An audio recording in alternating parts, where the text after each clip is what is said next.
गौरव अरोड़ा जी। राधे राधे महाराज जी। महाराज जी, ठाकुर जी को पाने के लिए प्रेम पद्धति बड़ी है या शास्त्रीय पद्धति? क्या प्रेम में शास्त्रीय नियम मानना अनिवार्य है? शास्त्रीय पद्धति से ही प्रेम की प्राप्ति होती है। शास्त्र आज्ञा का उल्लंघन करने वाला कभी भगवत प्रेम को प्राप्त नहीं होता है।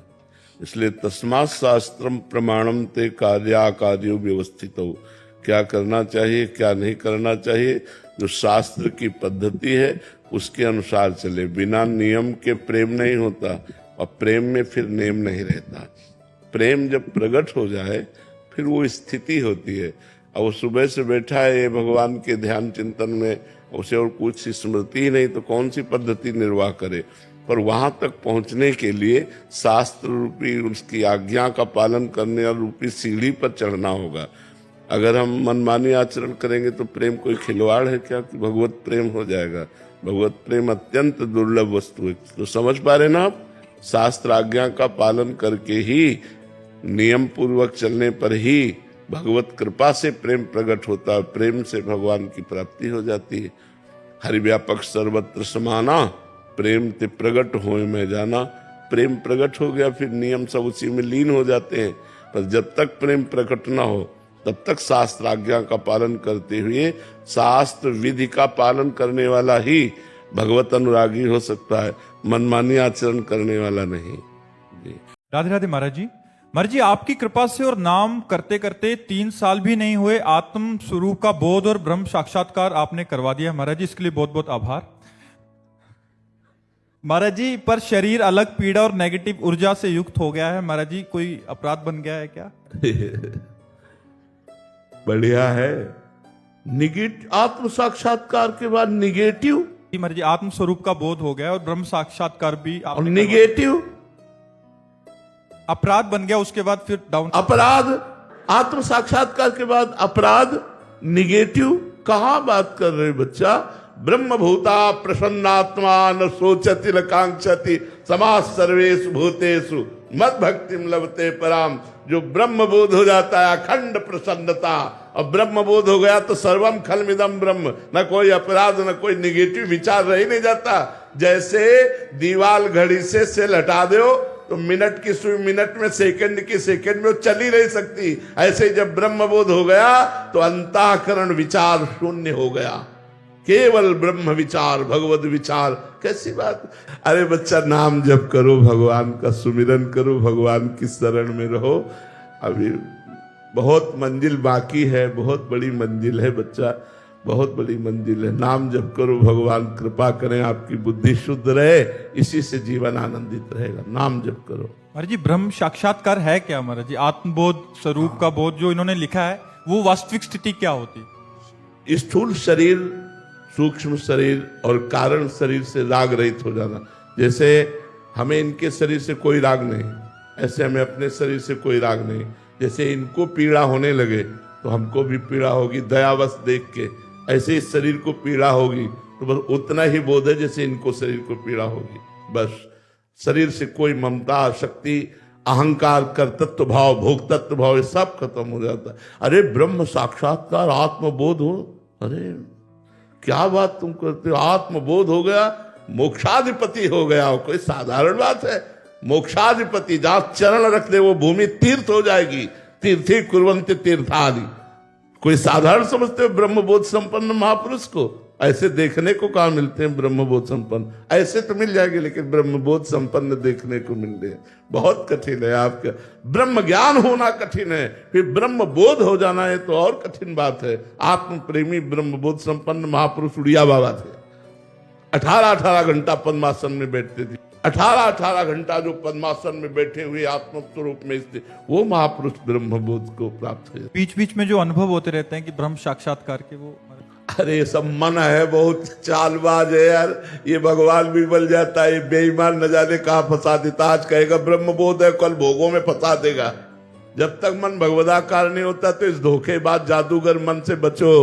ये बहुत बड़ा है, सिर्फ 1 मिनट में सिद्ध बना देगा, दूसरे में गिद्ध। इससे बचो। ये मन है, मन को जब तक भगवदाकार नहीं किया है तब तक बात। आज तक किसी महापुरुष से सुना है कि मुझे आत्मबोध हो गया है? ये शब्द ही बताता है कि तुम अज्ञानी हो। मुझे अलग हो गया ना, आत्मबोध हो गया है। ये शब्द क्या है?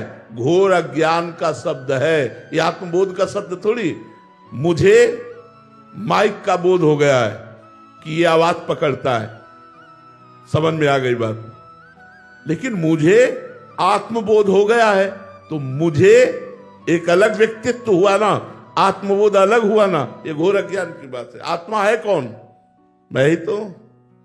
यह अज्ञान का शब्द। आज तक कहीं लिखा हो कि किसी महापुरुष ने कहा हो कि मुझे आत्मबोध हो गया, तो बताना। दूसरों ने बताया कि आत्मबोध संपन्न महापुरुष ही हैं। तो ये सब कलयुग की चाल है। कहीं कोई अभी रास्ता ही नहीं तय हुआ तो अभी ब्रह्मबोध कहाँ हो जाएगा। जी गुलशन मिश्रा जी, राधे राधे। राधे राधे महाराज जी। महाराज जी, जब इंसान चारों तरफ से हार जाए और बिल्कुल अकेला सा पड़ जाए तो नाम जप का सहारा लेकर दोबारा शुरू करने का हौसला कैसे लाएं महाराज जी? मन बहुत तो अपने आप हौसला आ जाएगा जब नाम जप करोगे। तो नाम जप से, और देखो एक तुम्हें बात बताएं, ये संसार नाशवान, परिवर्तनशील, तो धोखेबाज, ये धोखेबाज भी है। आप इस शरीर से बहुत प्यार करते हैं, धोखा दे जाएगा एक दिन, नहीं दे जाएगा? तो संसार धोखेबाज भी है, ये तैयार रहे। संसार का परिवर्तनशील स्वभाव है, संसार का धोखेबाज स्वभाव है, संसार नाशवान है। ये जो अपने दिमाग में रखोगे तो आपको कोई आश्चर्य नहीं होगा, यार है ही ऐसा। तो संसार में हार जाना, थक जाना, निराश हो जाना, उदास हो जाना, हताश हो जाना, ये है। आज किसी की उन्नति हो रही, कल अवनति होगी। आज सुखी है, कल दुखी होगा।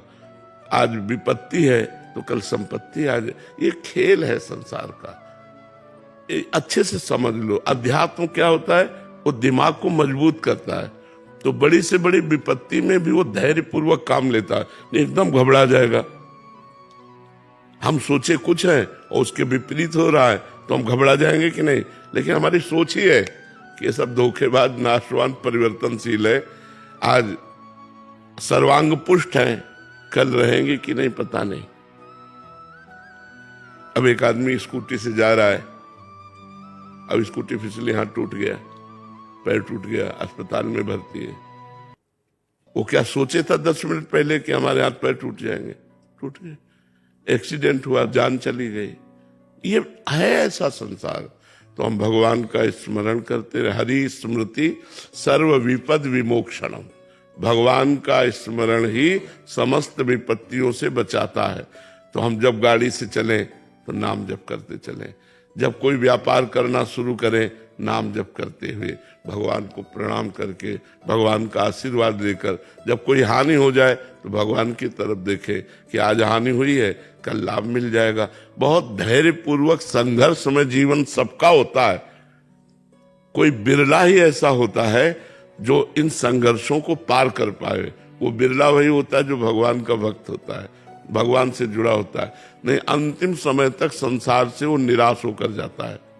जैसे एक यहीं वृद्ध बैठे थे, उन्होंने कहा कि हमको भारतीय सम्मान भी प्राप्त है, सब कुछ हमारे पास है, लेकिन मैं भयभीत हूं, अब सब छूट जाएगा, घर परिवार रिश्ता नाता सब। और वृद्धावस्था है, अब मरना है, अगली अवस्था वही है। वृद्धावस्था के बाद मृत्यु अवस्था ही तो है। अब वो आएगी तो क्या करूं? तुमका पहले से तैयारी नहीं की ना इसकी, इसलिए घबरा रहे हो। नाम जप करो, भगवान का आश्रय ले लो, तो इस घबराहट से भी बच जाओगे। भगवान का भजन करने वालों की मृत्यु ऐसे होती है जैसे हाथी के गले से माला टूट जाए, उसे पता भी न चले, ऐसे होती है। तो हमें भगवान का आश्रय लेना चाहिए और नाम जप कर और बढ़ाना चाहिए। और नाम जप करते हुए हमें बलवान बनना चाहिए। इन सब समस्याओं को संसार समस्या है ही, कोई ऐसा नहीं जिसके जीवन में समस्या ना हो, कोई ऐसा नहीं, कोई न कोई समस्या। कोई अब बहुत धन एकत्रित किया, बेटी का ब्याह किया, कुछ दिन बाद उसका पति मर गया, उसको छोड़ दिया, बेटी फिर घर आ गई, भारी समस्या पूरे जीवन की। लड़के का ब्याह किया, बहू गलत आ गई और उसने आतंक फैला दिया, समस्या ही समस्या। संसार का नाम ही समस्या है, कोई न कोई समस्या, कोई न कोई समस्या सबको फंसाए हुए। अगर हम समस्याओं में रहते हुए भी सुखी और खुश होना चाहते तो भगवान का आश्रय ले ले, भगवान का नाम जप करे, उसी से मंगल हो सकता है।